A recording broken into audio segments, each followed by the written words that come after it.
Le bouddhisme humaniste, l'intention première de Bouddha, par Vénérable Maître Xing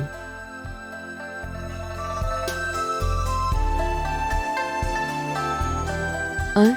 Rejet des religions locales et persécution des souverains despotiques. La 4e persécution fut lancée par l'empereur Shizong de la dynastie Zhou postérieure. Accoutumé à considérer le confucianisme comme unique doctrine légale, il ordonna de détruire plus de 30 000 pagodes et interdit au peuple de fabriquer des statues de bronze. Tous les instruments bouddhistes, cloches, gongs, etc., furent confisqués pour fondre des monnaies.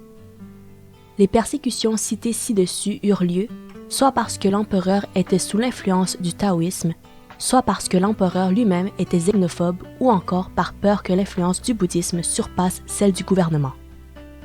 En effet, dès l'arrivée du bouddhisme en Chine, le taoïsme avait déjà essayé d'entrer en compétition avec lui. À l'époque de l'empereur Ming des Han orientaux, un prêtre taoïste, Chu Shanxin, fut à l'empereur l'éloge des pouvoirs surnaturels du taoïsme. Il lui assura que les textes canoniques taoïstes étaient les meilleurs du monde et capables de résister au feu.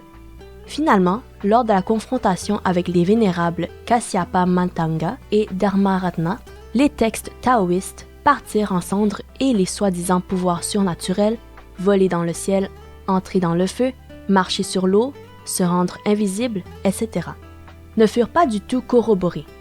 Par contre, la relique de Bouddha émit des jets de lumière multicolores. Sur ce, Kasyapa Matanga récita une gatha. Le renard ne fait pas partie de la famille des lions. La lumière des lampes ne peut égaler celle du soleil et de la lune. Les étangs n'ont pas la même capacité que l'immense océan. Les collines ne sont pas aussi hautes et escarpées que les montagnes. Le nuage du Dharma arrive sur le monde des hommes. Les bonnes semences vont germer. Bouddha révèle l'extraordinaire Dharma et convertit les ignorants d'où qu'ils viennent. Histoire des Bouddhas et patriarques des générations passées. Plus tragique encore que celle des 3 Wu et 1 Chong fut la persécution de la rébellion du Taiping. Au nom de Dieu, le père Hong Xiuquan établit le royaume céleste Taiping et se nomma roi céleste. Il promulgua des décrets célestes visant à réprimer les religions populaires en détruisant par le feu les statues des Bouddhas et déités et les livres canoniques confucéens. Là où son armée débarquait, aucune pagode et aucune déité n'en réchappait. Les pagodes bouddhistes de la région de Tiangnan, connues sous le nom de jardins bouddhistes, et des provinces Yunnan, Guizhou, Guangxi et Guangdong, furent gravement endommagées. Heureusement, après 10 années de résistance, les forces impériales conduites par Zheng Guogan et Zuo Zhongtang défirent finalement l'armée Taiping. Le bouddhisme put ainsi se reconstruire une fois de plus. Durant la période qui vit la fin de la dynastie Qing et le début de la République de Chine, les intellectuels et les officiers du gouvernement ne comprenaient pas le bouddhisme. Avec les tyrannos de village et les notables oppresseurs qui convoitaient les biens des monastères, ils confisquèrent les pagodes au nom de l'éducation, quand ils ne les détruisaient pas, et ils forcèrent les monastiques à reprendre la vie laïque.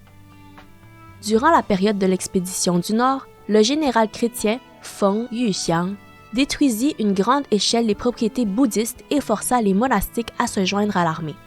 Il transformait les pagodes en écoles, maisons de repos ou de divertissement. Ce fut un désastre de plus pour le bouddhisme de la Chine du Nord.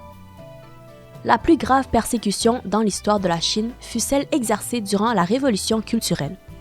Heureusement, par la suite, certains dirigeants du Parti communiste retournèrent la situation et remirent de l'ordre.